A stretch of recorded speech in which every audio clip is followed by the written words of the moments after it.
an Apple, whether it's an iPad or an iPhone. So they've prepared these documents that I'm basically just going to run through with the audience today. So let me, okay. And so like I was telling Leslie at the start, so I'm joining by Zoom on a laptop computer as well as an Apple iPad. So what I'm hoping to do is share screen when appropriate from the iPad itself if anybody has any questions on how to do certain things.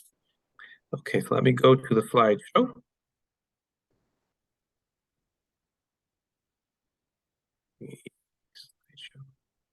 From the beginning.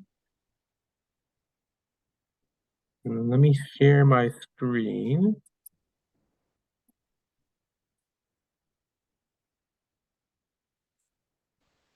Okay, we're gonna share this screen. And then I'm gonna start the slideshow from the very beginning. Is everybody seeing the slideshow okay so far? Great.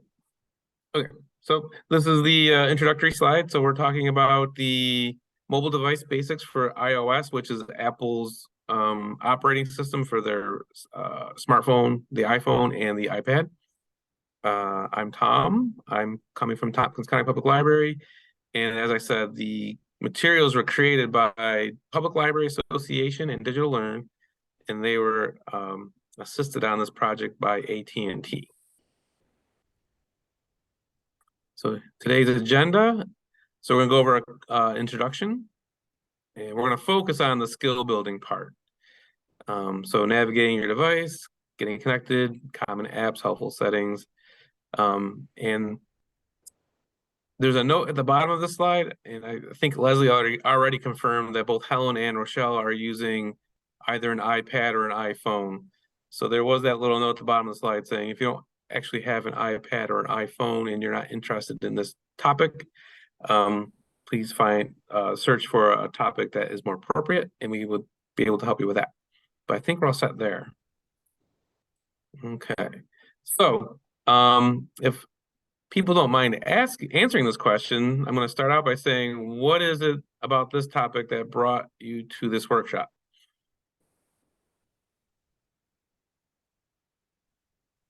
Okay, I want to get things off of my iPhone, and that came with it. And I want to figure out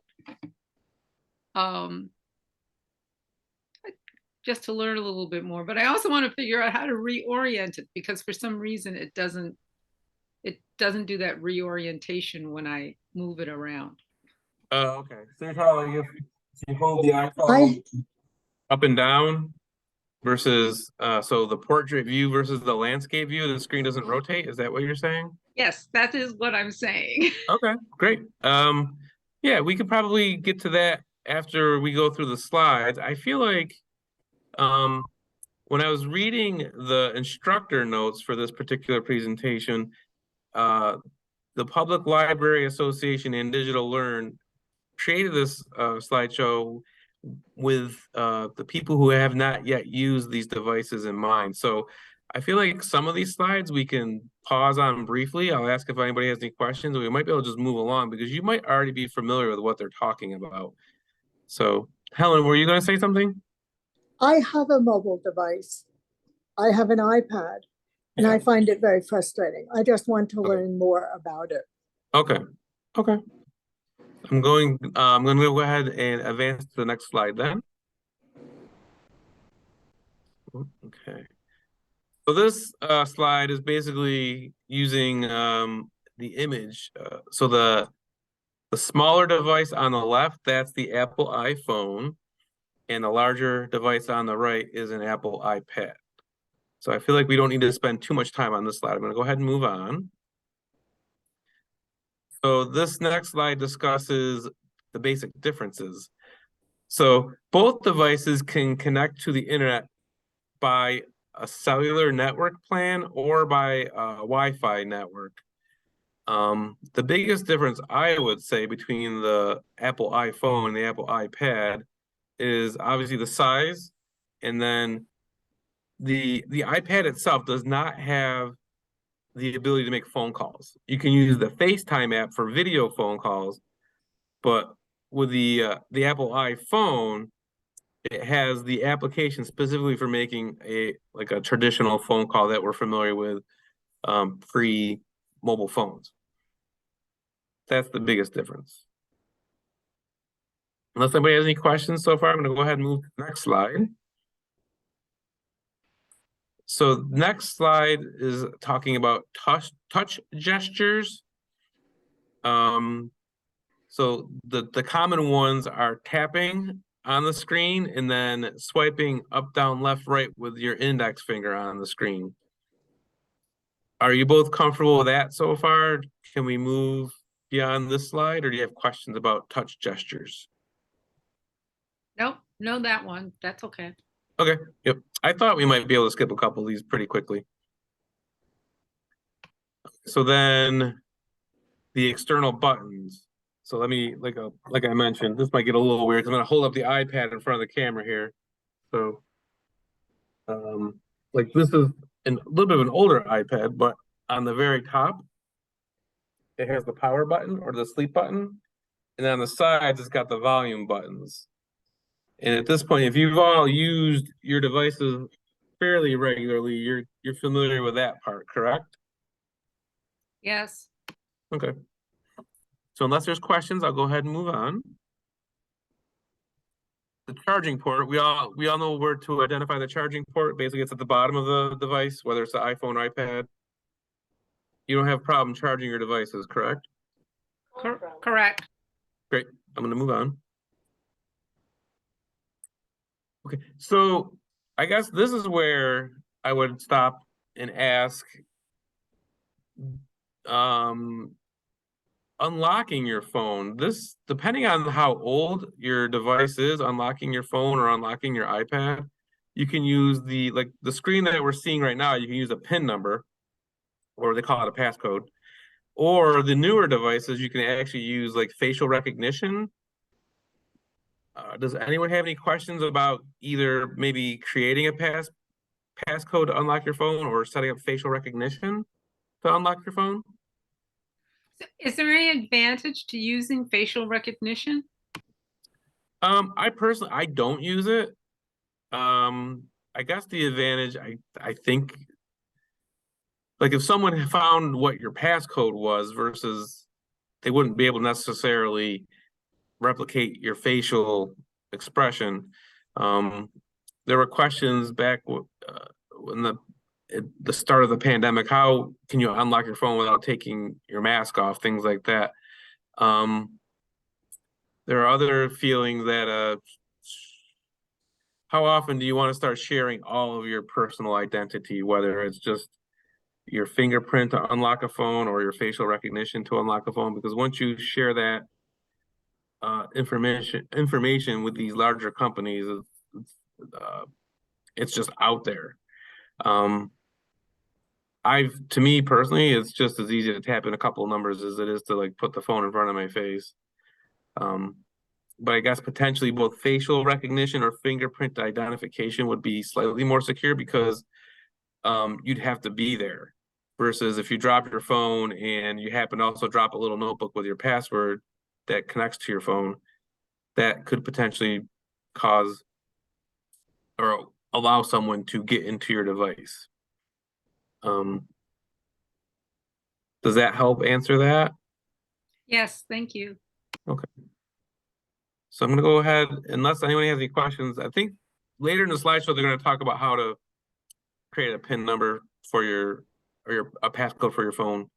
Anyway, so let's move on. This is the home screen. I'm guessing this looks pretty familiar to everybody, whether you have an iPad or an iPhone. The applications or apps on the home screen, those are the typical apps that come with the phone out of the box or the iPad out of the box. So basically those pieces of software, they're pre-installed on your device. When you open it up, they're going to be there. Also, if you notice those little, I'll use the mouse. These little dots, these indicate different I'll call them pages on your device. So if you were to swipe left or right, you would move to another page of apps. And we'll go over swiping in a second here. Okay. So tap and hold. Now tap is the basic gesture that you'll use to open up an app. So for instance, if you look at the screen, the hand is tapping on the Maps application. So if you want to simply open the Maps application, you just give it a gentle tap and it would open that application. Now tapping and holding brings up that submenu. What I think, do you both know how to tap and hold to bring up that little submenu that's showing on the screen? Do you know how to do that? No, I just realized that you could do that. No, I wasn't sure about that. Okay. I think you mentioned possibly deleting some of the apps that came with a phone. That's actually what you would do. You would find one of those apps that you no longer want on the phone, you tap and hold your finger, and that presents that little sub menu. So what I could do real quick, I'm going to stop sharing on the laptop. I'm going to share on the library's iPad real quick. Give me 1 second.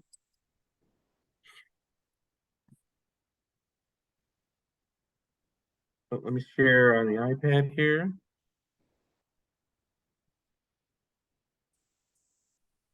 Okay, share content. No, I just want to share.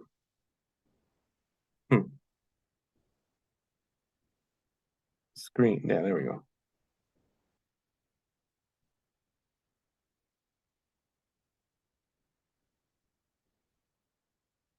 Okay.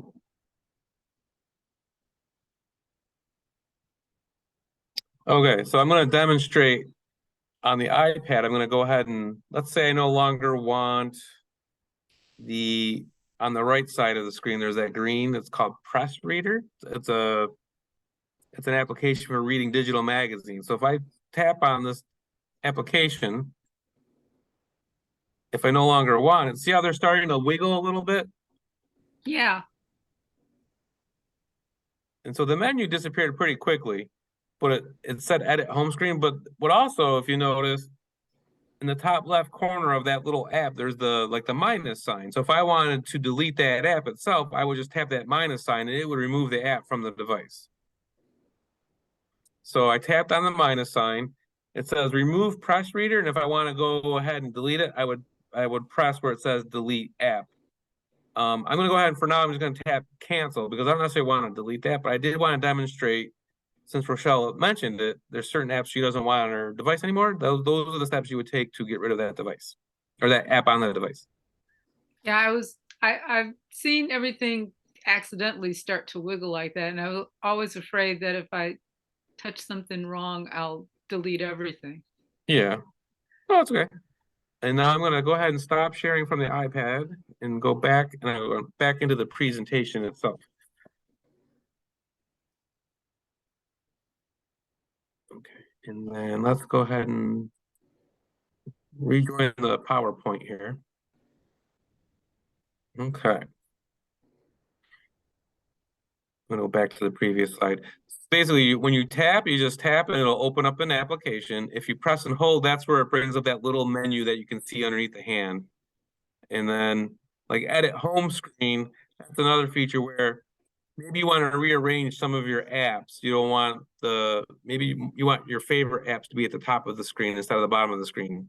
If you press and hold, and once those apps start wiggling, you can again tap on the app, but leave it there. Press and hold on the app, and you just drag your finger around the screen where you want to put that app. And I could probably demonstrate that a little bit once we get through some of these slides. I'll demonstrate that particular feature. Great, that's cool. Yeah. So this is where it talks about swiping left, right, up, and down. You know what? I think I'm just gonna go back to the iPad real quick. I don't mean to be hopping back and forth too much, but let me share that.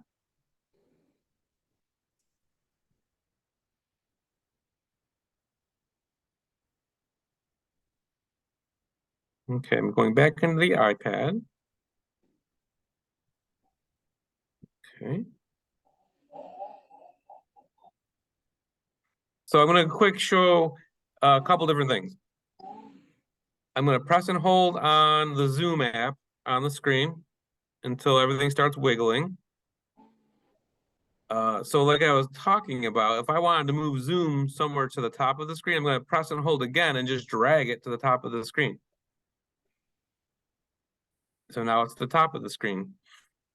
Now I'm gonna go ahead and hit the home button on the here. I'm gonna hit the home button at the bottom of the iPad just to make sure so that the apps themselves are no longer wiggling. Because they want to talk about the gestures that you can use. So if I swipe with my index finger from right to left, I just went to page number 2 of all the applications on the tab.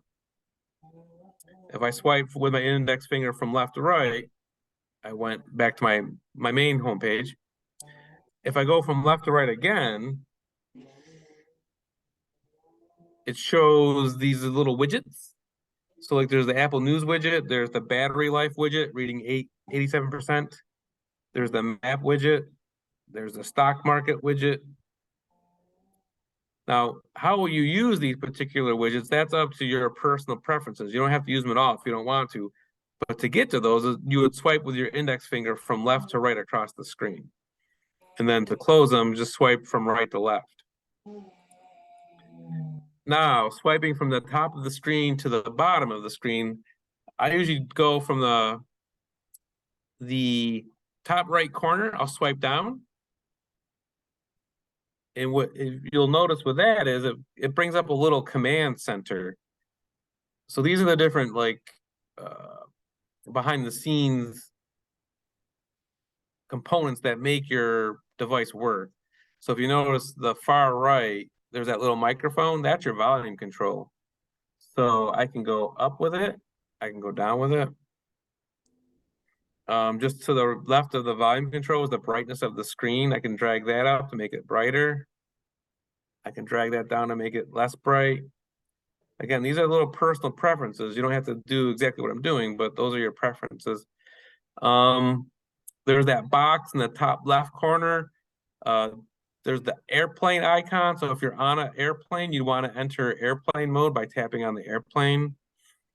The green just to the right of the airplane icon. So this iPad that I'm using is able to connect to the internet both by cellular data and Wi-Fi data. So the green on the top right, that's a cellular connection. The blue below the airplane, that's the Wi-Fi connection. And then the blue below the green, that stands for Bluetooth, which is a built-in feature where if you want to connect devices to your tablet or smartphone wirelessly, you would use that Bluetooth feature. An example of that be, let's say you have your iPad and you're listening to music, you could connect like a wireless speaker to your iPad using the Bluetooth feature built into the iPad. So can you also connect to earbuds that way? Yes. Yep. Here, let me if you have a pair of earbuds, but I'll show you how to do that real quick. So you do that under, if you notice the settings, the gray gear with the red number 1 in the right corner, that's your settings. So if you tap on the gear and then you tap on Bluetooth, you want to make sure that the earbuds are pretty close by. So I tapped on Bluetooth, and if you notice, it recognizes some devices that I've already attached to this iPad in the past. And they're mostly audio devices, like the BSK30, that's a speaker. The COS BT232i, that's a speaker. The ultra thin keyboard folio, I'm not currently using it, but it's basically a keyboard that you can snap into place and have a keyboard on your iPad. I mean, if you can see so this is a keyboard that I can use for the iPad itself. If you can see that, okay, in the gallery view of the speaker. And then the socket CHS, that's like a barcode scanner that we use when we're offsite at the library. Okay, so that is how you would join by Bluetooth. Make sure that you go into settings and then Bluetooth, and if your earbuds are nearby and powered on, it would search for a signal and join a pair. They call it pairing. It would pair the tablet itself to the Bluetooth earbuds. Okay. But what the main focus of that particular slide was just getting familiar with the different gestures of swiping on the tablet. You can swipe from right to left, left to right. You can swipe up from the bottom, and you can swipe down from the top.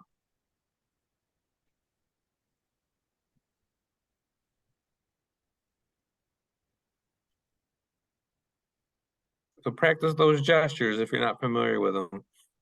So I'm gonna go ahead. I'll pause screen sharing on the tablet for a second and go back to the PowerPoint here.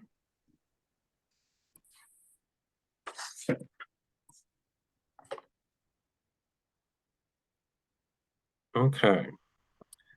Okay, so they wanted us to focus on swiping left, up, down.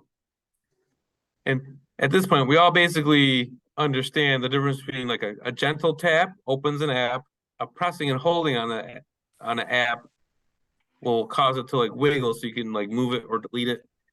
And then you're swiping left, right, up, and down. Do you have any questions at this point? No. Okay.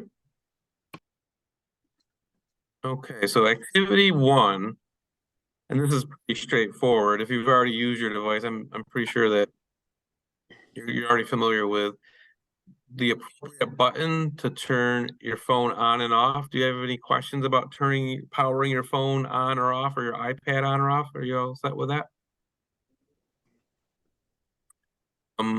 Also turning the volume up on the iPad and the iPhone. Does anybody have any questions about increasing or decreasing the volume on their device? No. Okay. Well, this is number 3 is a good question though. Do you know how to silence your phone so it doesn't actually ring? There's usually a button. Yes, I know how to silence it. And I also know how, when it's scam or a number I don't recognize, to use the top button to turn off the sound. Good. Because I'm not going to answer it. Right. No, that's a good approach. So like for instance, like on my I have an iPhone myself, so if I want to silence it, and I probably should have done this before we started the Zoom, I could just hit the switch on the side here to silence it. So now it's silenced. Yeah. So when you use the little button on the side to silence it, will it still vibrate? Yeah, mine does. Oh, okay. Yep. So that's... I have 3 buttons on my side, and so is it the top little button? I got 1 button on one side, and usually in order to boot down or whatever and that kind of stuff, I have to hold that one, and 2 on the opposite side. But then above the 2 is a little one. Is that the one that would silence it?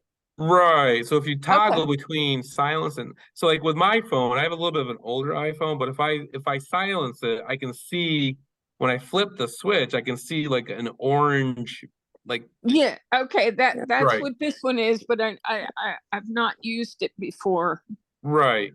So when you see the orange, your phone shouldn't make any sounds when someone's calling you. It should just vibrate. If you don't see the orange, that's when you'll be able to hear.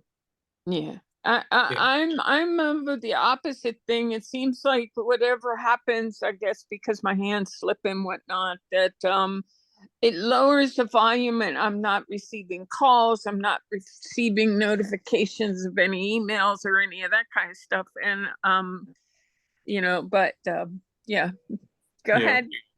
Yeah.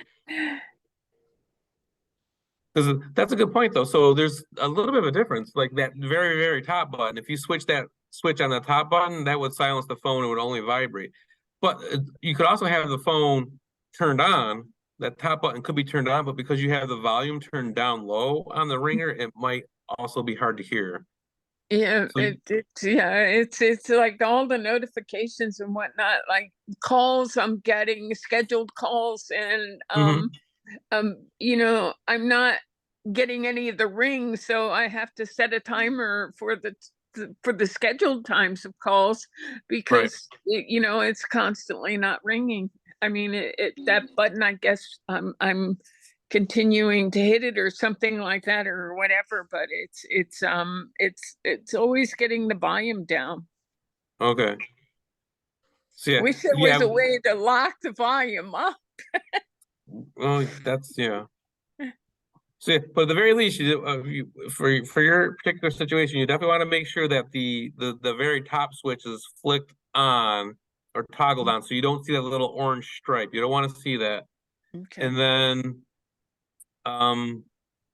like with my phone, I have actually like a case around it, so it would be very hard for me to accidentally toggle that on-off switch for the ringer. Ah, yeah, okay. So I'm not sure because I suppose if like I have to really reach in there to make sure I switch this switch. I mean, it's hard to see, but like, You make a good point though. This is a brand spanking new one, and Yeah. so I haven't gotten a case or any of that for it, and I'm really having a difficult time because of all the new things right, and whatnot. But right. yeah, The thanks.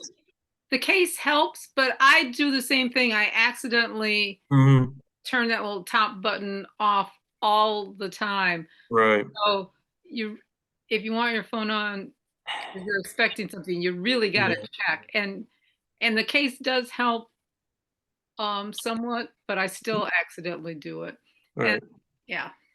But when I help patrons with one-on-one sessions at the library, I do sometimes will say, uh, try to figure out which workflow or which process works best for you. So in Phoenix's case, if going into the calendar and setting up an extra reminder for that important phone call, that's not a bad thing to do.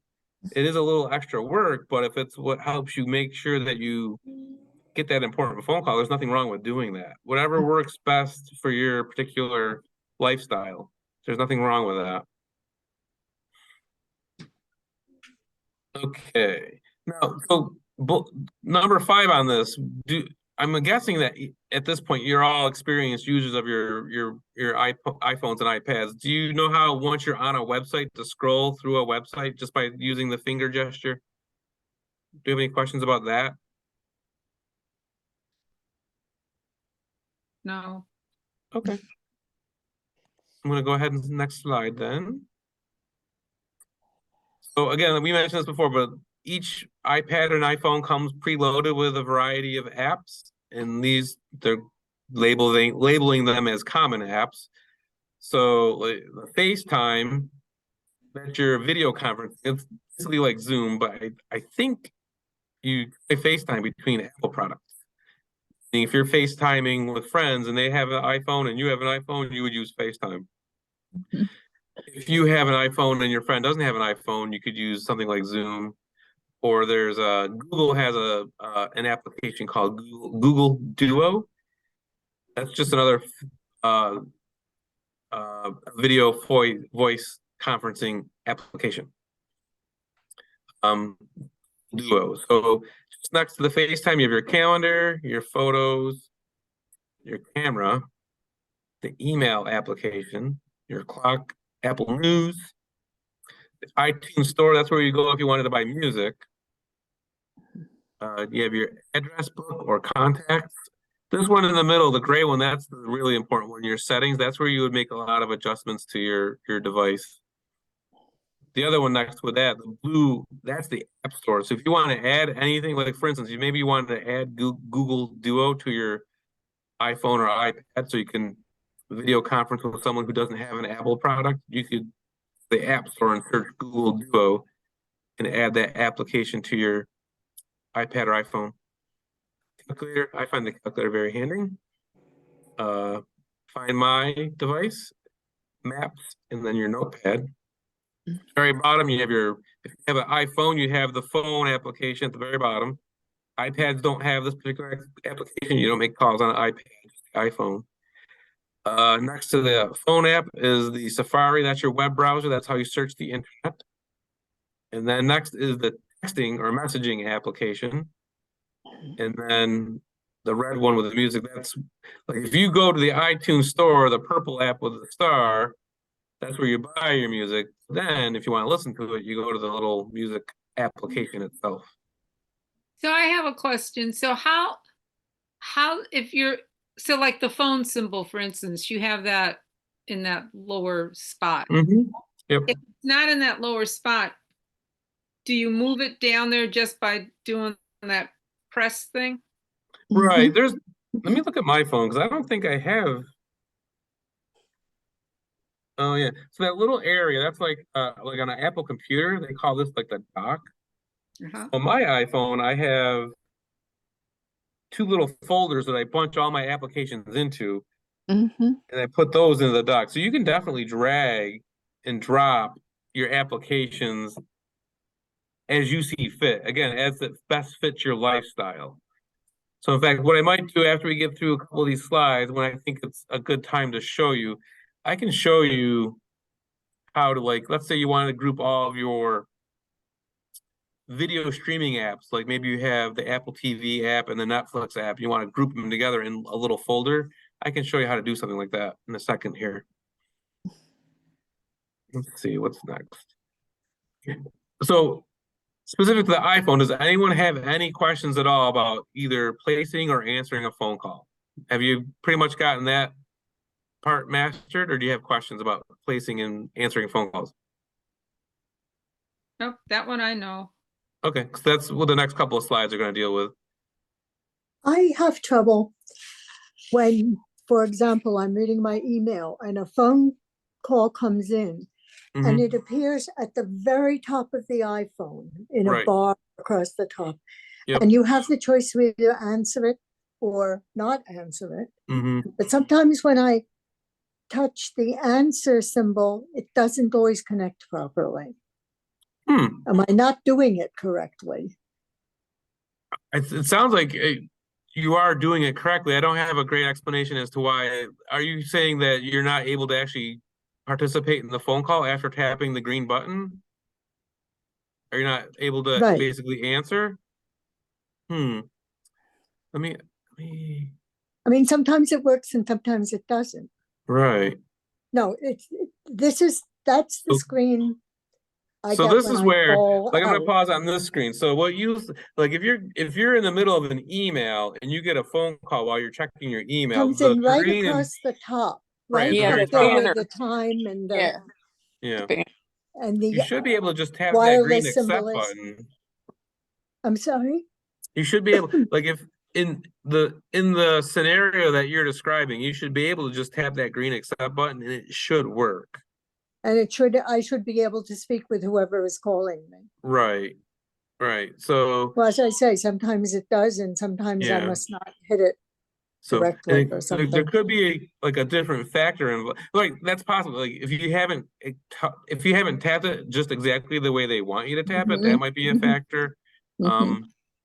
Other factors could be maybe it's something going on the person who's calling you end of the phone. I've answered the phone here at the library where people, I couldn't hear them, so they'd have to hang up and redial just so I could hear them more clearly.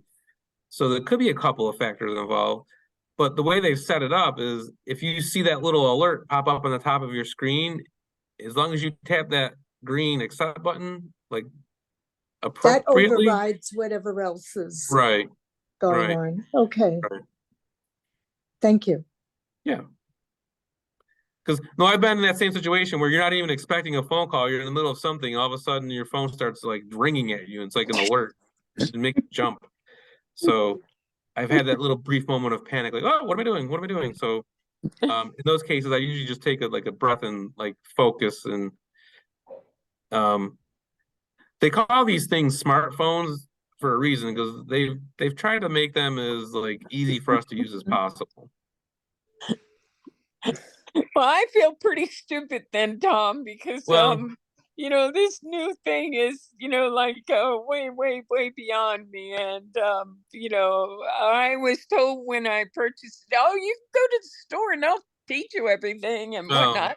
And then when I called, they say, oh no, you got to call Apple for that. And I'm like, Right.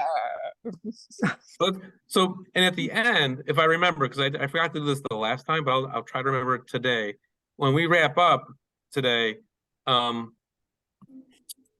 share a link in the chat where the library actually has one-on-one tutoring sessions that if you sign up for one of those, you can sit down with someone for an hour and they can kind of go over the basics of the device with you. Oh, bless you. So, so the next slide is talking about text messaging, and that's the I'll hover my mouse over that. That's the green app with a white word bubble in it. Do we have any questions specific to text messaging? Can you briefly describe what's the difference between the two different kinds of text messaging? I think one's SW or something like that, and the other one is something else, and multi Oh, MMS and whatever. I don't know, but I'm afraid that I'm using up data, and okay. I want to make sure that I'm not using one that consumes data. Let me see if I can search that real quick.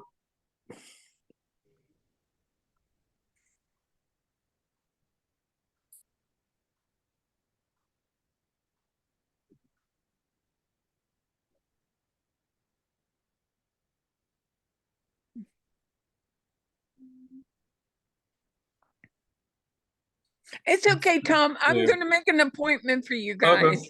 Yeah. Let's just go on with your. Yeah. thing. So Yeah. there was a quick article, but it would take me a little while to read it. Yeah, But yeah. I feel like one thing to keep in mind is whenever possible, if you're like, I'm going to use my cursor. If you see where my cursor is, where that little on the far right is the battery icon, and just to the left of the battery icon is that Wi-Fi signal icon. If you're on a Wi-Fi signal at any point while you're able to text, you shouldn't be using any data at all. Okay, so the Wi-Fi is like an ice cream cone shape. Yeah. Yeah. Okay. All right. Yep. So I'm on Wi-Fi. Yeah. Yep. So basically, if you're on a home network, you're already paying for the Wi-Fi. So if you're texting people while you're on that Wi-Fi network, your text shouldn't cost you anything. Okay. Yeah. All right. Now it's when you're out in public, it will depend on like that's- your cellular data plan, or you could hop on a public Wi-Fi.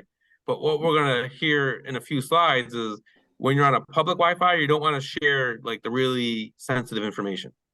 Yeah. The private stuff. You want to keep that on the home network. So here's a screen of like the text messaging app. So basically what they're going to highlight is if you want to create a new message, you would tap on this in the top right corner. That's basically a piece of paper with a pen sticking out.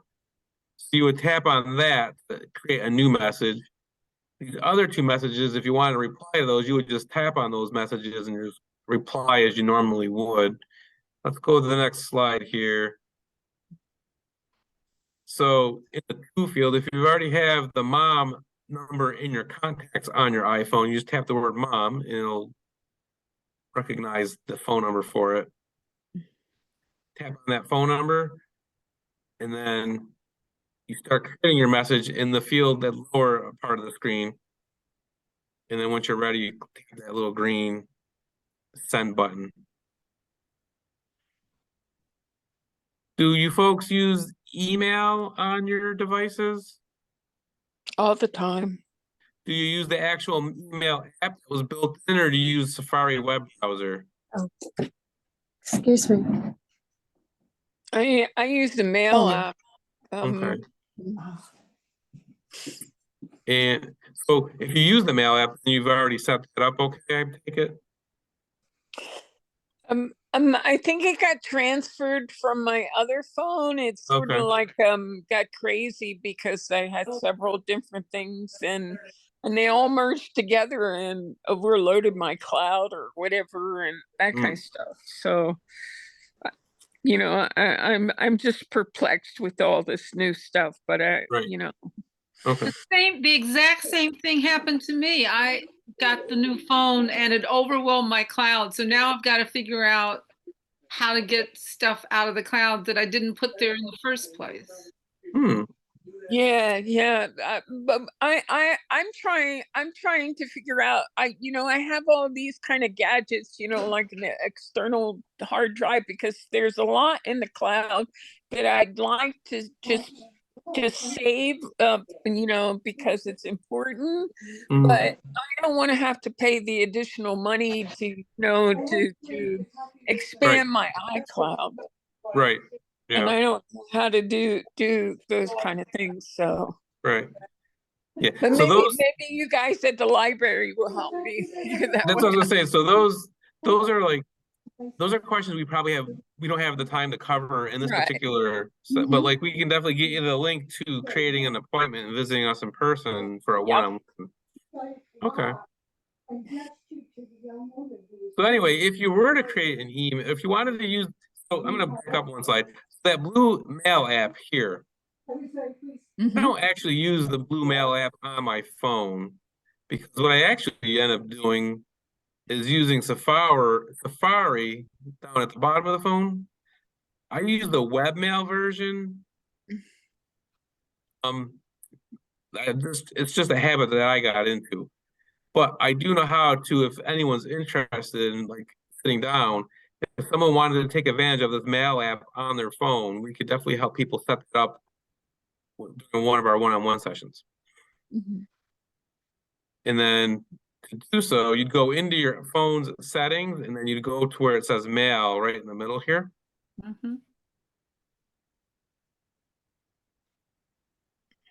And then once you're in mail, you would go to where it says accounts.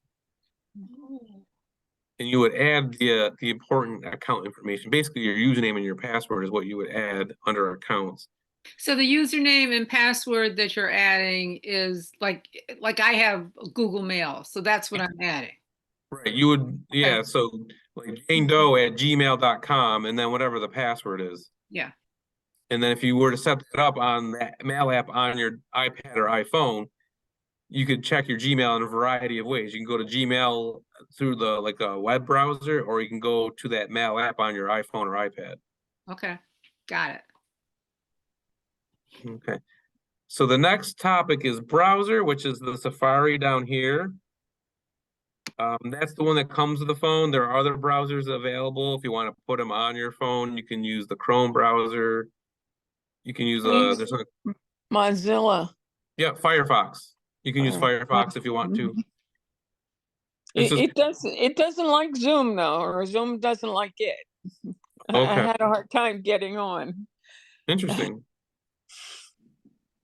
Well, I noticed that, like, so sometimes when I'm trying to click on the link that's in an email for the Zoom, I'll click on the link, and similarly the window doesn't pop up for me, so I'll just have to enter in manually the meeting ID number and the meeting password. That happens to me sometimes. So again, we're looking at basically this image is showing the Safari browser on an iPhone, and someone is visiting the Chicago Public Library's website. So at the bottom of the screen, that's where you would enter the website address. So ipublib.org. In our case, it would be tcpl.org. But so I'm going to ask, are you folks pretty comfortable using the Safari browser or whatever browser on your Apple devices? Do you have any questions specific to that? No, I'm comfortable. Okay.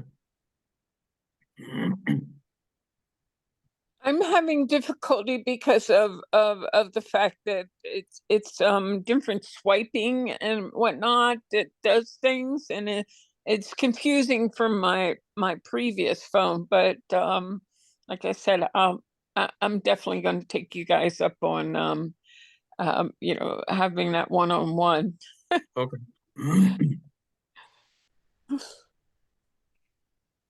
Are we familiar with how to take pictures with the camera app? So the camera app is the gray with the black camera here. Have we all taken pictures with our phones before or our iPads? Yes. Hmm. Do we have any questions specific to that particular application? Okay. There's an example of a photo that someone took. So I will actually pause here. So the default, when you open up the camera app, it says photo in the middle. It's small and it can take a little bit to navigate. These other options like slow-mo, video, portrait, and panoramic, that's actually right on the right. That says panoramic view. Those are different styles of camera that you can use. You don't have to use a traditional still photo if you don't want to. But what you want to do is you want to make sure that you tap on whatever feature you're trying to use just right. You got to tap on it just right. So are you all familiar with those different features that are built into the camera, like the video feature and the portrait feature and the panoramic feature? I've had difficulty with the panoramic, but the rest of them I'm fine with. Well, that's a good question because I feel like we all, the first time we've ever, at least personally, the first time I tried using panoramic, I definitely didn't do it right. So it stretched out the image I was trying to take a picture of. I feel like panoramic photos, you definitely have to have, you got to be as steady as possible with your hands. You also want to pan from right to left or left to right is like slow as well. So basically like slow and steady is how you want to take a really strong panoramic image. So that will take practice. That's been my experience. It's fun to practice with because some of the results that you get are crazy. Like they just look weird. But the more you practice with panoramic, the better off you'll be using that feature. So my phone, which it's done this thing I didn't understand, in that I thought I was taking straight photos and I was taking videos and it wasn't on the video mode. So I will be in too because Okay. I don't understand why. So every photo I took is like a little teeny tiny video. Oh, so I think what you're describing is, and I don't know what it's called, but it's a newer feature. Like I said, my iPhone's a little bit older, so I don't deal with that. But my wife has a newer iPhone, and what it does, it Like captures the slight movement before and at the end of your snapshot. Right. Yeah. Yeah, that's actually normal. I think there's a way to turn that off.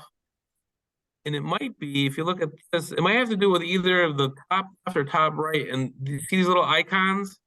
Yeah. Up at the top. Yeah. Yeah, you might want to tap on it so the slash goes through it to turn that on or off. I forget what the name of that is. Okay. You know, that it actually is normal with the newer iPhones. Our child at home loves it because he sees like the little movement before the picture's taken. But yeah, I do believe there's a way to turn that off. So, and what's that? What's the arrow in the middle? I think it's if you want to collapse the image. Oh, okay. Arrow up. You know.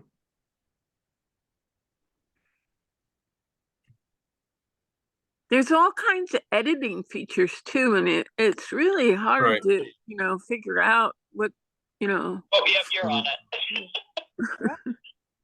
Yep. So yeah, exactly. So at the very bottom of this particular screen capture, I am. Well, on the left, if you can see where my cursor is, if you want to share this image, you would tap on that square with the up arrow. But like Phoenix mentioned, if you wanted to edit an image, you would tap on edit. And then once you get into that edit feature, there's a lot of different little tools that you can use. Again, we won't be able to talk about those tools today, but there's a couple things we could do. Like you can visit us in person for a one-on-one. If maybe there's a specific topic people would be interested in setting up one of these sessions for, we could talk about something like that with the Love Living at Home folks. Yeah. Another common app on the Apple products, the iPhone, iPad, is the Maps feature. So that's this application right here. Have people used the Maps app in the past? Any questions about how to use the Maps? Nope. Okay. Okay, that one would be a good, like, if you ever wanted to, if you had the ability to visit us in person, that would be like a good topic to cover in a one-on-one. It's very popular for those who are like with newer cars these days, you can plug your newer phone into the newer car and it'll tell you how to drive from point A to point B on your car's stereo. You get those commands through the speaker. So, and just so everybody knows, all those little squares on or tiles on the screen of your iPads and iPhones, those are the applications or apps for short. And like the slides is demonstrating, so there's popular categories. So games, have you all heard of like Angry Birds? That's a popular game that people can download from the App Store. Streaming video, that would be like your Netflix or your Hulu. Music, Apple has the music. A lot of music, like at least Apple's music is kind of like you have to pay to stream. There are some free options like Spotify that you could listen to Spotify through your phone for free, but you have commercials. There's health and fitness. The weather app, I actually like the weather app on my phone. I look at that all the time. I like the health and fitness app. It tells you how many steps you've done. Yep. I didn't even know that was there until one day I just stumbled across it and I realized that it started tracking my steps. I was like, oh, that's pretty cool. Okay. So the App Store, left of the screen here, this blue with the letter A in the middle. The design of this app has gone through a couple different changes. The original logo for that App Store was actually like a ruler that went across, and then it had a pencil and a paintbrush. They've since changed it, so now it looks like just an odd little A. But the original App Store app logo was a ruler with a pen and a pencil and a paintbrush. So if you were to visit the App Store, so on this screen example, that someone's visiting the App Store and they searched for the New York Public Library. So if you wanted to add the New York Public Library app to your device, you would just click or tap where it says get, and it would download to your iPad or iPhone.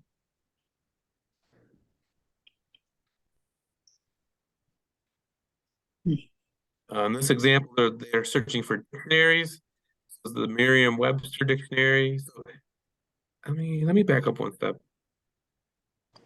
I might pause this and I might go to the App Store on the library's iPad real quick.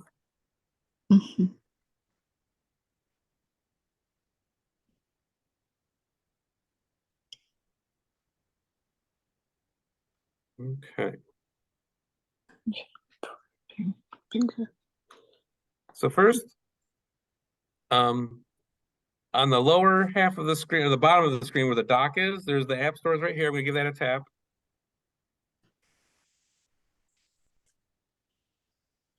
I got you in two different pictures, one down below and one up top. Right. Oh, you went away. You went away. Oh no, you were double again.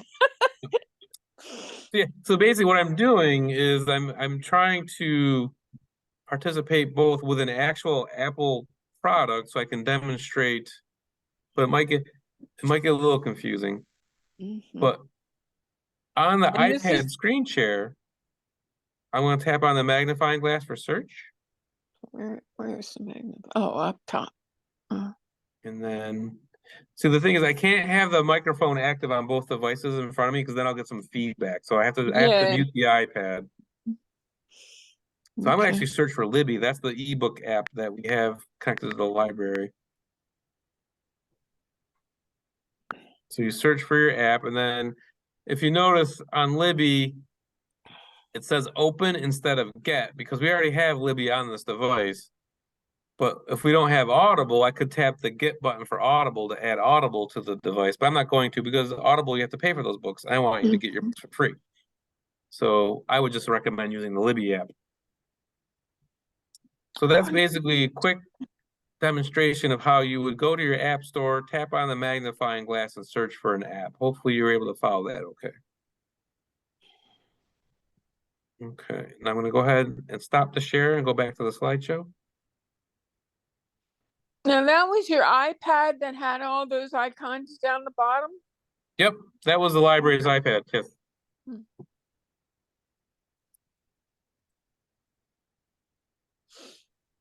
Okay.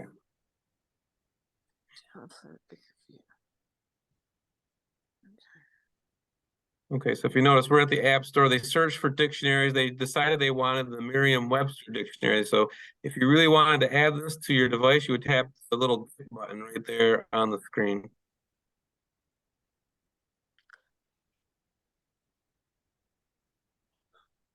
Okay.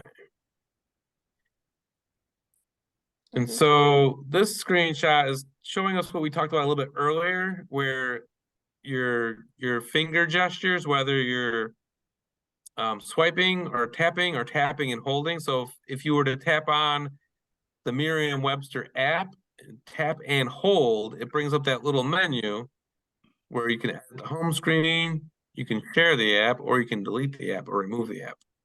You would just tap on whatever choice that you wanted to make. Now, when you're sharing an app, that means you're sending it to somebody else, right?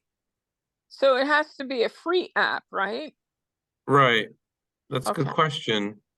I've never actually shared an app with anyone before, but you've given me an idea because our 7-year-old at home, he likes that video game Minecraft, which is an app that I paid for. So you've given me an idea that when I get home, maybe I should try to see if I can share an app that was paid for and see how that works out.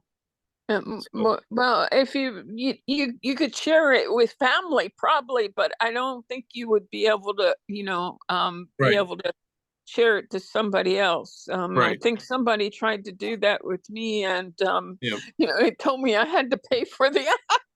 Okay, that sounds about right. Yeah, that sounds about right.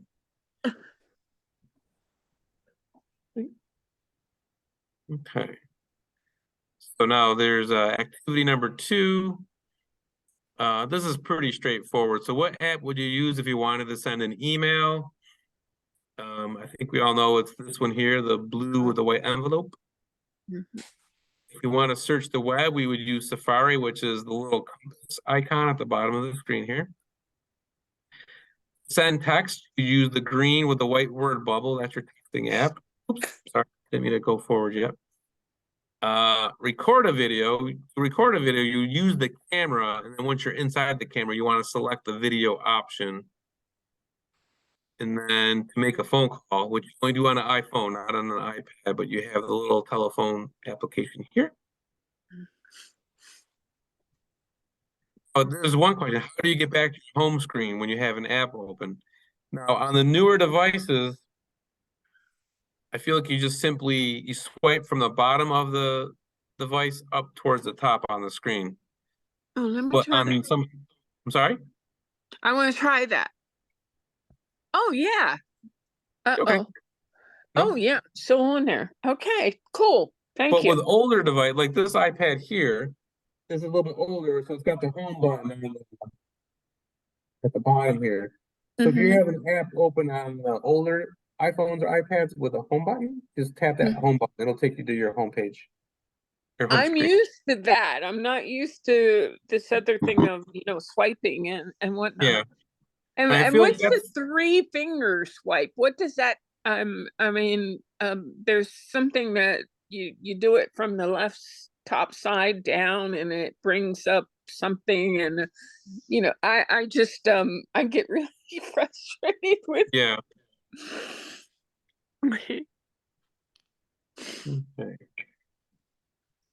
Okay, so the next slide is talking about how you connect to the internet with your devices.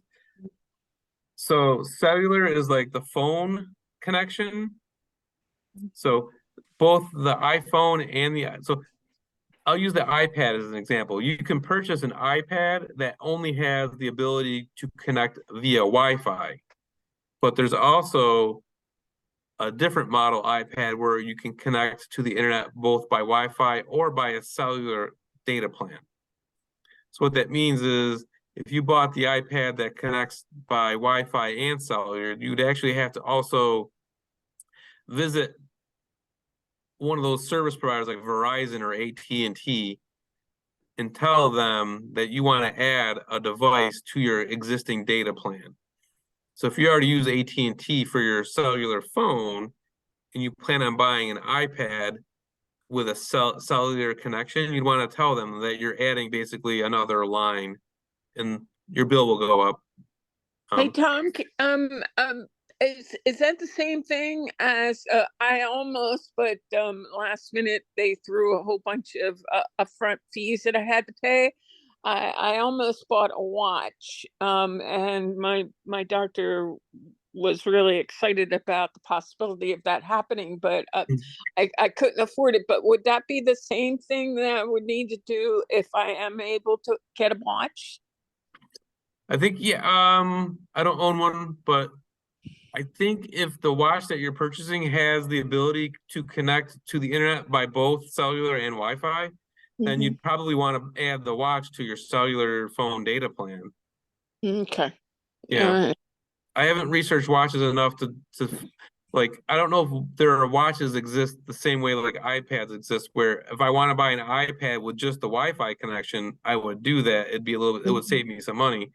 But if I knew for my lifestyle that I needed an iPad that was able to connect both by Wi-Fi and cellular, and it fit my lifestyle and I can afford to do that, I would choose to do so. So I'm not sure if watches come in those same model types. Like, is there an Apple Watch that is Wi-Fi only versus an Apple Watch that is both cellular and Wi-Fi? By what you're describing, I guess it's possible. But I don't understand why you would want that if you have a phone. But you know, maybe people want to have something like that where they're out running and they don't have their phone and whatever. I just don't understand it. Yeah, I feel like it would take a little bit of like additional research just to determine which model fits your lifestyle the best. Or my pocketbook. Right. Yep. Okay, so the next slide is going to talk about how to jump on a Wi-Fi network. So you're going to go into your settings, the gray gear there. And then once you're in settings, there's the Wi-Fi feature. You would tap on Wi-Fi. So now this screen is showing different examples of Wi-Fi networks. So this one, where my mouse is hovering, it's like the Chicago Public Library Wi-Fi. And it's got the little cone there. Versus there's two more below. There's a Chi-Fi with a padlock, and then Chi-Fi 2 with a padlock.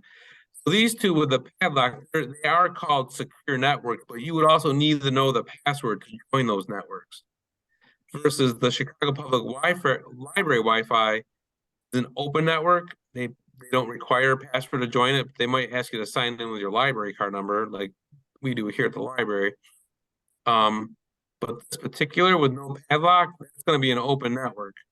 So what they'll tell us in a couple of slides going forward is, if you're ever on one of those open networks without the padlock, you don't want to share a lot of your personal information along that network. Wait till you get home to do that. So this, if you notice the blue check mark, it wasn't on the previous screen. No blue check mark on the left here. The blue check mark indicates that whoever's using this phone has joined that network, and right below it says unsecure network. Let me go back one.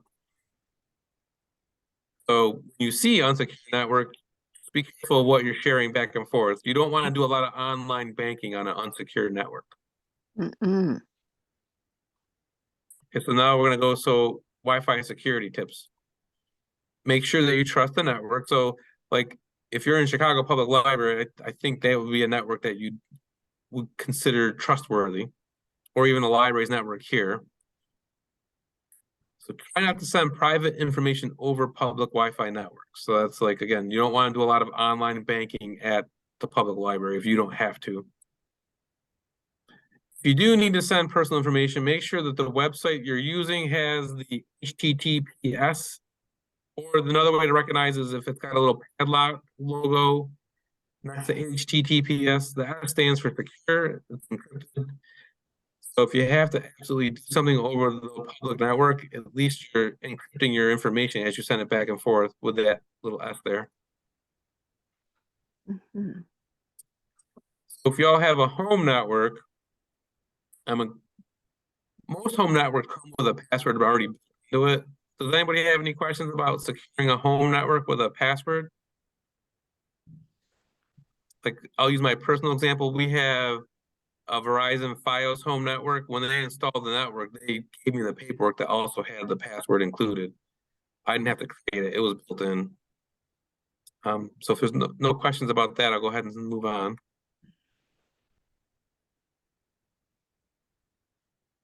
Okay, so now this is where if anyone is interested in taking the time,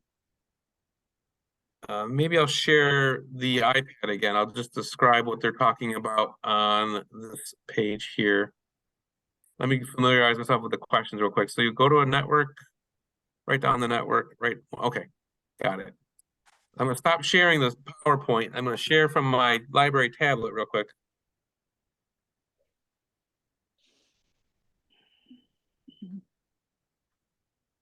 So what they're saying is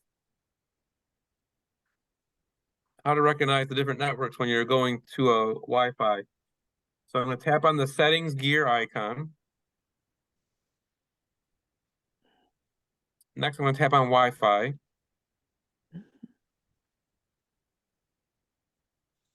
So you can see a lot of networks on this one. There's the special events. That's a library network. It's got the padlock. So to join the special events network, you do need to know the password for that. Just below special events is TCPL. That's an open network that when you join that, it does actually ask for your library card information. And then just below the TCPL network is Team Chrome. That's in there. The library has a teen center, so there's monitors on the walls in the teen center that, if you want to share those monitors, you would join that Team Chrome network. A few slots down, there is a TCPL-open. That's actually an open network provided by the library that does not require any login. In case maybe a patron's visiting, but they don't have a library card yet, they can use that TCPL-open network and they'll automatically jump on. There's no username or password required for that. So that's the different examples of the networks that people are able to join from their devices. Let's go back to Zoom. I'll stop sharing this. Oops, no, don't want to do that. Cancel. I almost stopped the meeting with the iPad. Tapped the wrong button. Okay, let's go back and share the PowerPoint.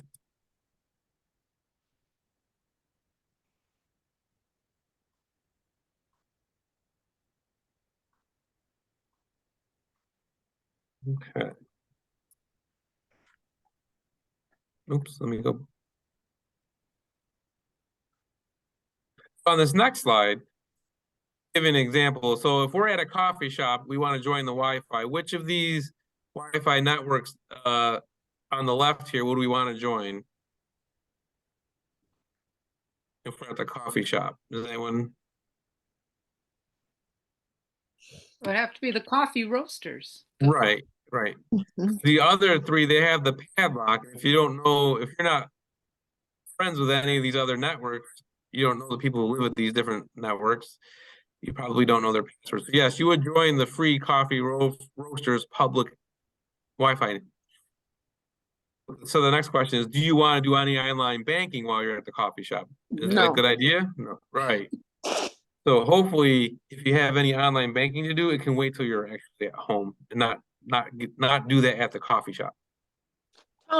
I have a question about that. If you're on a unsecured network, you know, a hotspot or whatever they're called and whatnot, can people that have malicious intent actually access more things than what you're currently looking on while you're on the network? Can they get into your phone? That's what I want to know. So when we had about a month ago, we met for the cybersecurity workshop. Mhm.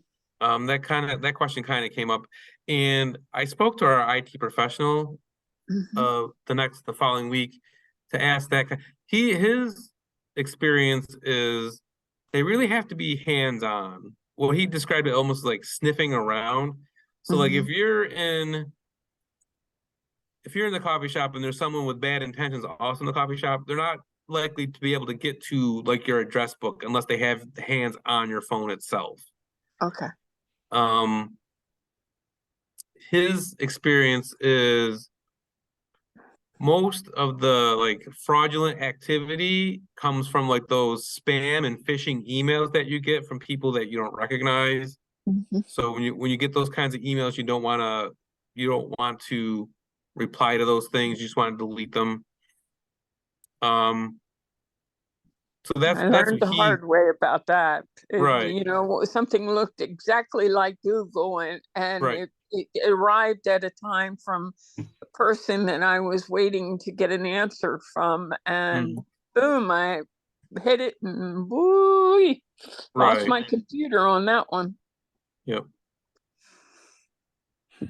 Okay, so next they're gonna focus a little bit on a couple other features in the settings. So here's the settings gear. Okay. So let's pretend for a second that I just tapped on that settings gear and we're looking at the settings.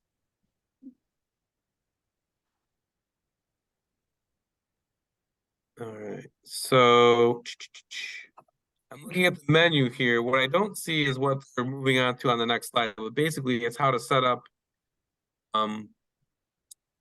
unlocking your phone, which either you can use your Face ID or you could use the PIN number.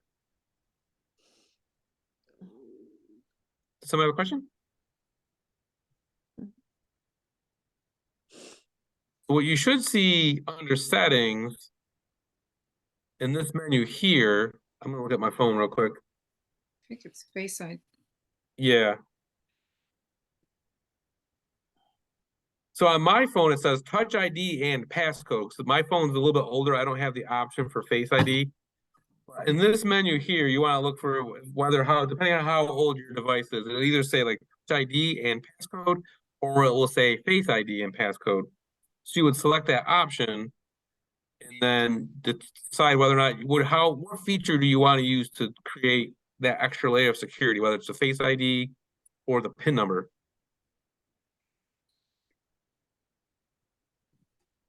So PIN or passcode, let me go ahead and fast forward one slide. So here it is right here. On the newer phones or iPads, it'll say Face ID and passcode. On the other older ones, it might say like Touch ID and passcode, like my phone. My phone's older, so it says Touch ID. You want to find this in the menu, you tap on that feature, and then it's up to you to decide how you want to set up your security on your phone, whether it's a Face ID or create a PIN number or a passcode. And then these are the different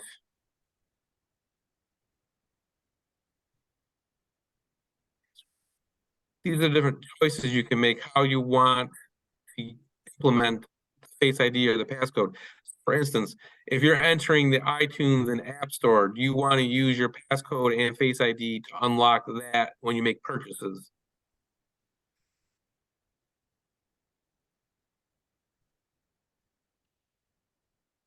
So next, we're talking about app security. So with app security, what they're really getting at is they want to make sure that your device is secure by making sure it's also up to date. So if you want to make sure that your device is up to date, you would go to where it says General. And then under General, you go where it says Software Update, and you tap that. In fact, I might I'm gonna go back to the iPad real quick.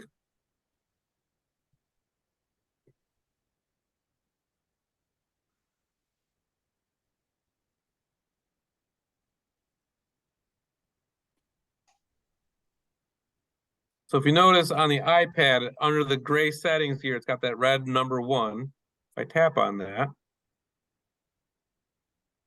and then I go to General, and then I go to Software Update on the right, there is an outstanding update for this particular iPad. It says iPad OS 15.7.1, and at the very bottom it says download and install in blue lettering. I'm gonna do that after we're done here, because I didn't want to do, sometimes those download installations of a new software takes a while. So I wanted to make sure we finish this workshop before we actually go ahead and update this iPad. So I have a question. So on that view, you see you've got automatic updates on, but then it has that one that's available. So how come that didn't automatically update? A lot of my experiences with the automatic updates, it might wait till like off hours, so to speak, meaning like when it thinks you might be sleeping, like later in the evening. Yeah, mine waits and checks to see it, you know, when I get off, and then it will do it. It will automatically check, and this is my previous phone as well as this one. But if I'm currently using the phone, it won't update until after I'm done. Right. And I feel like there might even be a way, I haven't done it in a while on any of my personal devices, but I think there's a way to go into your specific device and say, if you're going to auto update, do it at this time frame. Yeah. Like it's been a while since I've done it, but that sounds familiar to me, where you can tell it, yes, I would like automatic updates, but I don't want them until like midnight, something along those lines. Let me, since we're sharing the iPad screen, I'm going to go into the App Store. There's another way to make sure that your current applications on your tablet or smartphone are up to date. Tap on the blue App Store icon. App Store.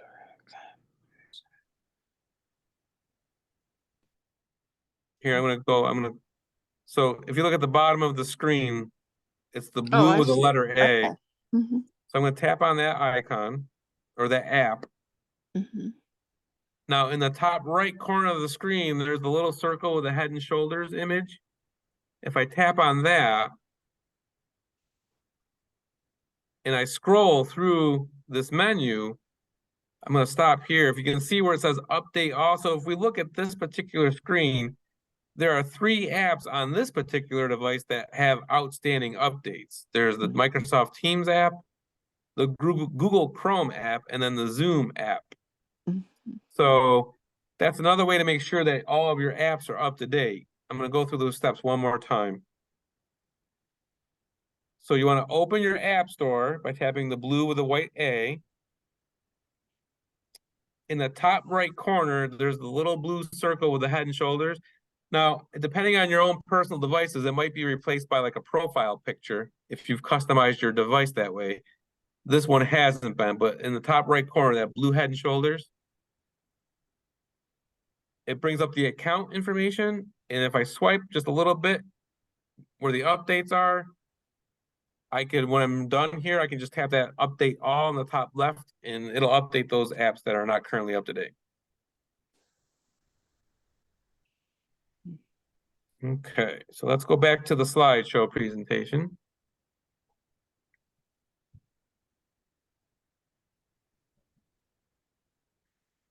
Get down. Aww. Okay, so that's how we can make sure that our device is up to date, going to the settings and then going to the App Store, just to make sure those are all up to date. So next we're going to focus on privacy. So in this menu, under settings, the privacy is the blue icon with the word privacy next to it. And so under the instruction notes, so they focused on the 2 at the very top here, location services and tracking. If you visit both of those on your device, you can turn those off. Right now, location services for this particular screen example is turned on. But you can turn both of those features off if you want to under settings and privacy. But Tom, there's a lot of fine print, even with Apple with if you're going to, even if you have the location and tracking turned off, yeah, that certain apps and certain things won't work without those things turned on. Right. Like I'll use the Maps app as an example. Yeah. You need to have location. So if you're watching when you're opening certain, like a couple things to look out for. The first time you put an app on your device from the App Store, it'll ask you, do you want to allow this app to track? You can say no. No. And then it'll say something along the line, do you want to get like notifications? You can say no.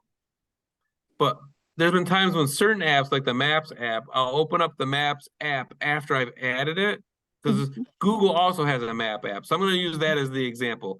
The Apple app for Maps came with a phone, but Google has their own Map app. And when I use the Google Map app, it'll say, do you want to allow access to your location? It'll give you an option that I like to use. And the option says, allow access to my location while I'm using this, only while I'm using the app. Meaning if I'm not actively using the app, it won't share my location. That's one approach you could take. That if it gives you those options of allow to use my location always, or allow to use my location only while I'm using the app. So that's one feature you could take advantage of, is if you say, you can have my location only while I'm using the app. That's one way to approach it. Does that make sense? Yeah, but what about the find me thing, Tom, with that? Because I don't want to lose, my my very expensive phone, right, and whatnot. So I turned that on, but I also recognize that it's actually making me vulnerable for tracking where I'm at. Right. Is there any way of getting around that? I don't think there is. I mean, I'd have to look into that more, but I mean, that's almost like you basically have to trust Apple, because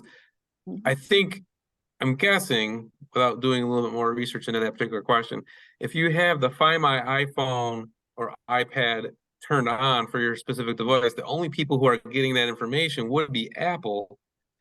And hopefully we're trusting them to do what's right. And, all right, so it wouldn't be any third-party apps or any of that kind of stuff be able to access it. It's just Apple. Okay. Right. So that particular feature came with the iPad or iPhone. So the only one who would really be kind of, I hate to put it this way, but like tracking you or spying on you would be Apple itself.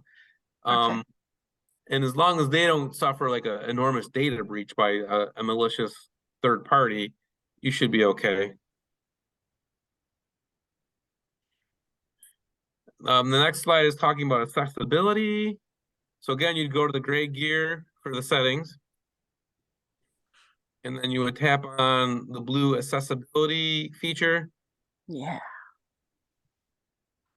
And then, so these are the different things you can kind of practice with as far as making your device comfortable for your personal use. And in my instructor notes, they for this particular section, they encourage me to encourage people in attendance to practice this a little bit at home on your own. There's not enough time to go over all these different features during the presentation itself. But one thing I will say is, for this voiceover feature, I actually turned that on my phone to learn how it works. And after turning that on, it basically, if you have an iPhone or an iPad and you're familiar with how the different buttons that we talked about at the beginning of the presentation, like the volume button, the mute button, the home button at the bottom, like this little home button at the bottom here, and these buttons on the side and these buttons on this side. All of those behave a certain way when voiceover is turned off. But I'm going to warn you, if you turn voiceover on, each of those buttons will start behaving a different way because you've turned voiceover on. So I would caution about turning voiceover on, because how your phone operates pre-voiceover and post-voiceover is completely different. It took me a few, I don't know, maybe 15, 20 minutes just to figure out how to get my phone to quote unquote back to normal. So thanks for the warning. Yeah, I mean, it's a good feature because what it does is, like, if you have voiceover activated, anything that's text-based on your phone will be read aloud to you to help. If you have a little bit of a visual impairment, you can hear things instead. But the way your home button at the bottom of the phone works doesn't work that way anymore. It changes based on the voiceover being activated. So practice those features, but just maybe if you don't need voiceover, don't turn that one on. Okay, these are different, like, so accessibility can help you control like audio, visual, volume, and how your device responds to certain gestures with touch. So those are the different features built into the accessibility portion. Okay, so now we're Is that activity. motion one, is that for somebody that has really shaky, unsteady hands? Or is that just if you kind of flick your wrist and whatnot, it will do something? The touch, you mean? This one here? The motion. Motion. Oh, okay.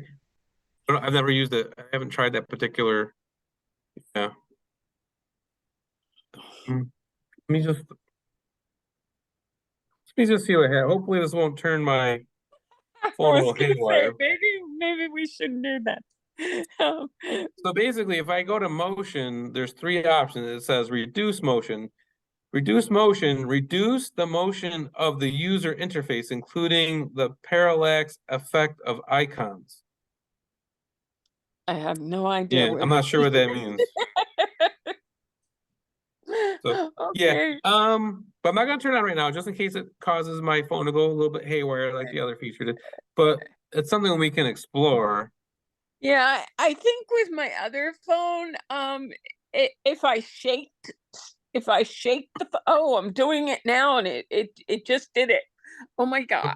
Okay, now yeah, so apparently the motion thing is on, because I just shook my phone while I was doing it, and it brought me to the accessibility thing. Oh, okay. Yeah, I'll have to practice that when I yeah, kind of how to get out of it. Shake it back. Yeah. So now we're on to activity 4. Okay. So on this activity, we're talking about adding a new app to our device from the App Store. And they wanted to know, which one do you think would be more trustworthy? The Worksy app on the left, or the TikTok to-do list and calendar on the right? And we have some visual cues built into both screen captures. And what I would say is, like, based on the user reviews and rating. Yeah, that's what I was looking at. And then bringing our eyes to the low, or actually in the middle of the screen, there's an award for the TikTok. Editor's choice. Are they reliable? I mean, I just kind of think that kind of stuff, anybody can put anything on, and I'm gullible and whatnot. But those award things are they're really kind of. I think that little icon is probably assigned by the Apple App Store. If you see that, I think it is trustworthy. There are just like they have the Oscars and the Emmys, there's something called the Webbies. The Webbies. So there are actual like organizations that do recognize high quality software design and development. Okay, so the next question, does anybody have any questions on this particular screen capture for the adding a new app? Okay, so the next slide, and it wants to know what might be a problem and how do you address it? So the scenario, which isn't on the slide, but it was in my instructor notes. The scenario here is I'm at work. I got an alert from my phone. So I get the phone out of my pocket and I happen to be like at the water cooler talking with 4 or 5 other coworkers. So my phone goes off, I bring the phone out of my pocket, and right, lo and behold, on the screen, it says job interview. And maybe I don't want my coworkers to know that I'm looking for another job. Hmm. And so they're like wondering, what could you do to prevent this potentially embarrassing situation? So let me quick switch over to the iPad.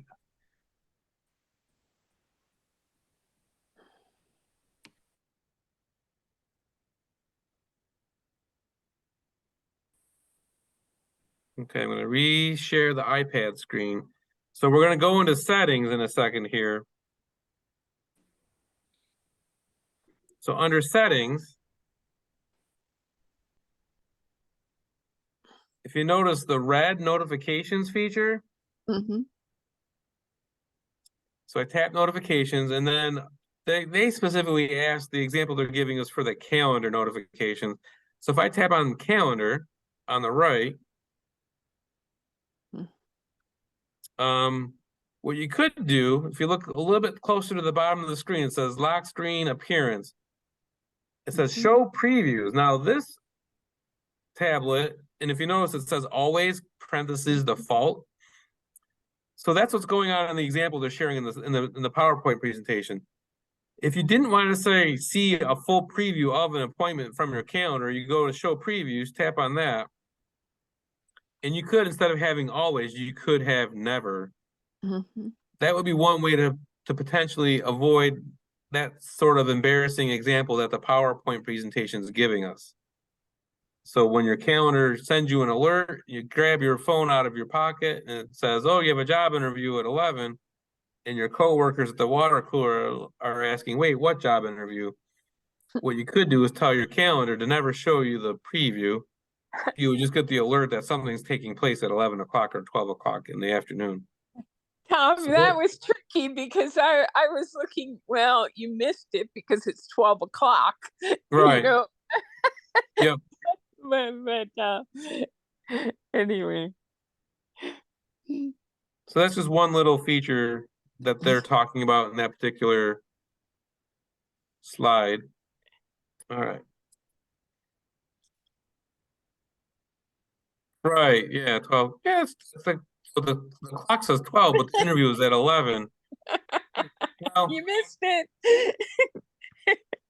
that would make that situation even more embarrassing, I think, huh? Yeah, you're at the water cooler and you missed your interview. Okay. Now they're going to give us some quick security tips.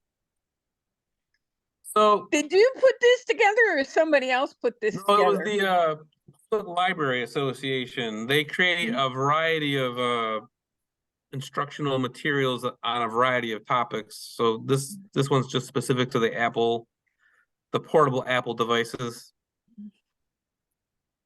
And we appreciate, because like this is a pretty well-designed course. It would take me a long time to do this on my own. So I appreciate that the Public Library Association makes this available to librarians for this purpose.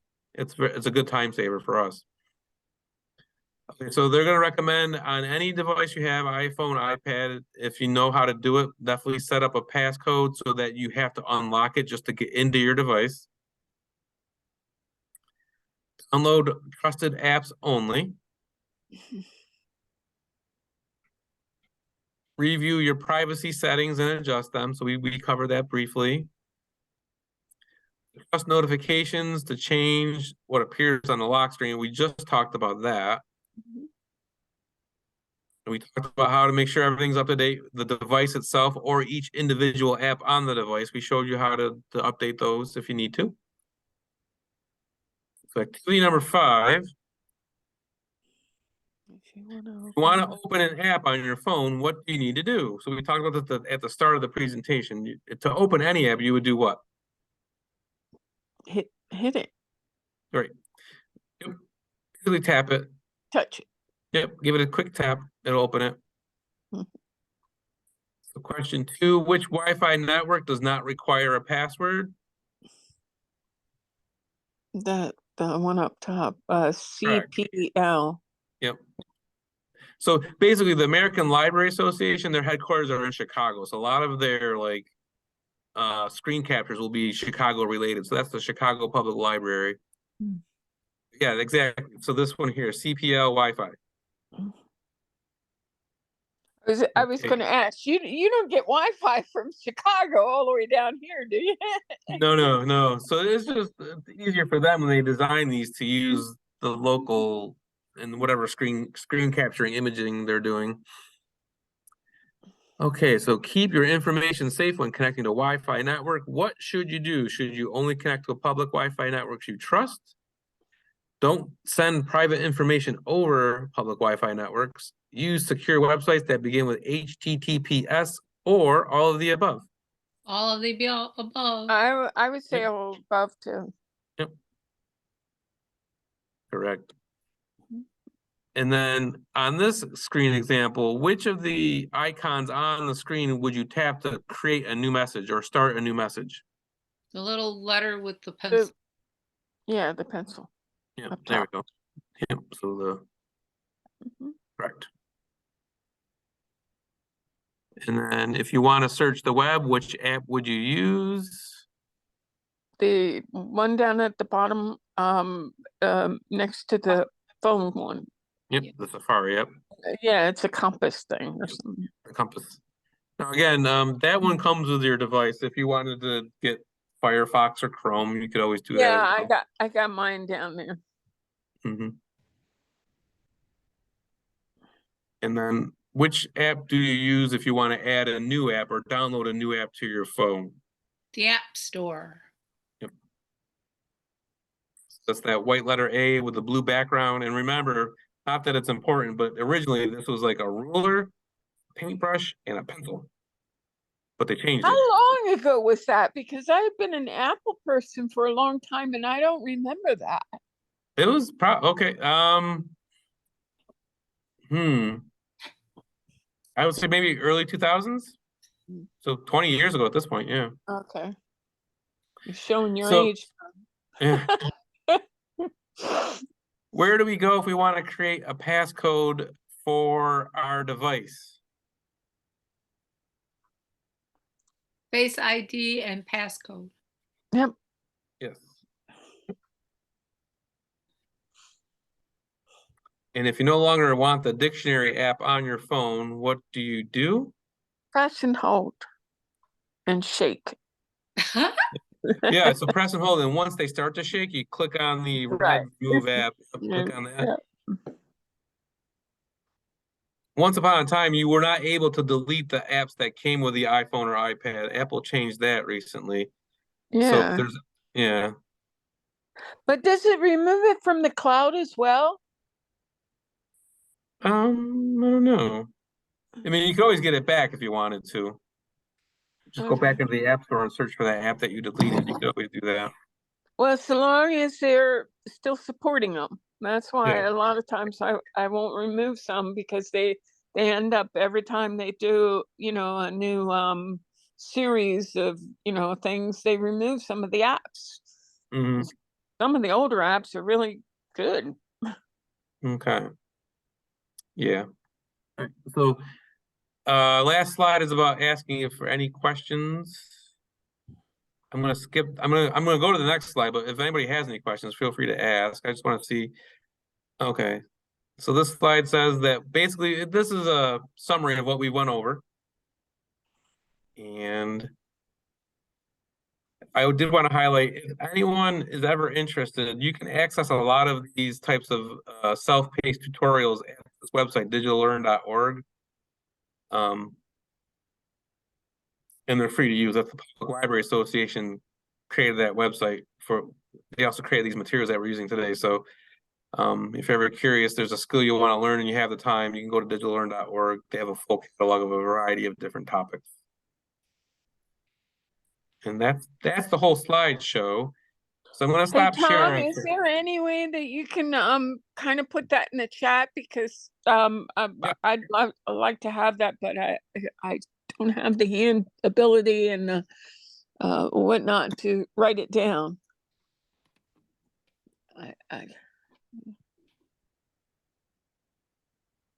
I'm going to add that to so digitallearn.org is in the chat. Also going to add a couple other. Copy. Okay, got it. So they're asking, the Public Library Association is asking for feedback on the presentation itself. So I'm going to put a link in the chat for the survey. It's a really quick survey if you have time to fill that out. And then, Is it an online survey, Tom? yeah, if you click the link, Great. yep, they can just fill in it shouldn't take, it's like maybe 6 or 7 questions total. Let's see. 6 questions. The first 4 questions, you either strongly agree or strongly disagree, and then everything in the middle. 5 and 6, you can actually type in comments if you want to. But I'm also going to share the link for the upcoming appointments that are available. Ooh. The one-on-one help at the library. And what I also do is I'll email the Love Living at Home people these same links. That'd be You can great. send those out Thank you. in a group email Awesome. in case folks didn't have time to like copy and paste these or click Okay, them while they're in the Tom, help. I'm trying to get out of the project thing that I was going to do the survey with, so I can copy the link that you just put out there, and I can't get back to it. Oh. Home button? No, that's Yeah. back. Oh, okay. Well, we can make sure, like I said, I'm also gonna email these to the Love Living at Home folks, so they could just send out like a group email with these resources as well. That way, I just wanted to throw them in the chat, but if you missed it, we'll make sure you get to it if that's okay. Okay. Yeah, I shared what I wanted to share as far as the survey and the appointment schedule. And I think that's everything. Does anyone have any questions? Like I said, we covered a lot today, and the best way to really familiarize yourself with these different features is just to get hands-on with your personal devices. But if you have specific questions, I definitely, if you have the time and you're able to visit us in person, we do offer the one-on-one help by appointment here at the library.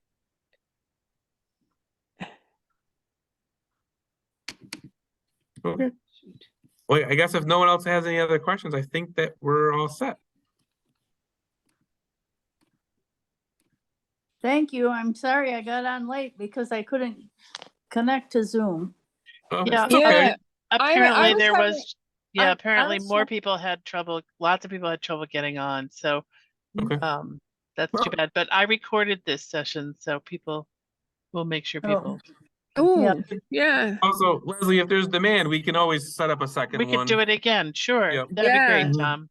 Because I've done a couple, like I did an ebook one, I think in August, and we're gonna do, I think a week from today, in fact, we might be doing a follow-up ebook one for learning how to borrow ebooks. So we can definitely set up a second one if we need to. That's awesome. Ooh, So kind of you.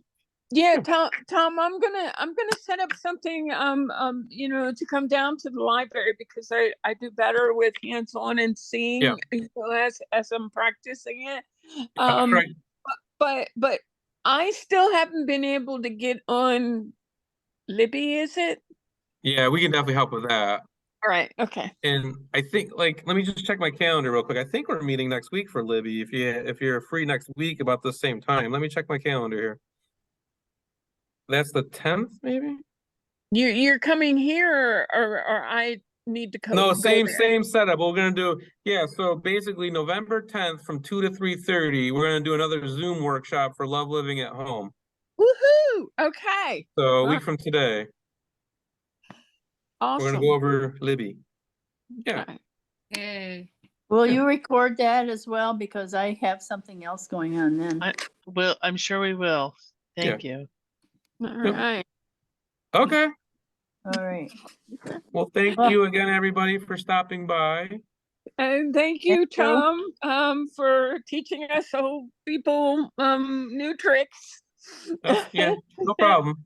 All right. And like I said, I want to thank the Public Library Association for actually creating all of the presentation materials. Yeah, I thought it They was. saved me a lot of They were time. good. They were good. Yeah. Yeah. So, cool. Okay, everybody stay safe. Yep. Enjoy your weekends. Bye Take bye. care. Thank you. Bye-bye. Bye bye. Bye.